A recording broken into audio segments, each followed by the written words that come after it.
O mahal na Padre Pio, lingkod ng Diyos na puno ng pananampalataya at pagmamahal. Lumapit ako ngayon sa iyo na may mapagkumbabang puso.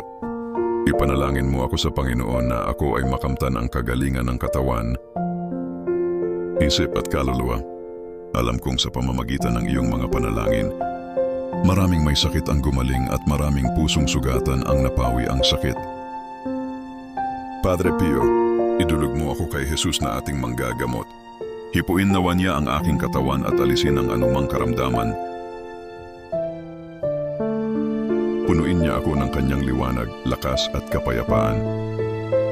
Kung ito ay naaayon sa kalooban ng Diyos, ipagkaloob nawa niya sa akin ang himala ng kagalingan. Patatagin mo ang aking pananampalataya upang magtiwala ako sa awa at kapangyarihan ng Diyos sa lahat ng oras. Padre Pio, ipanalangin mo ako. Sa pangalan ni Jesus, Amen.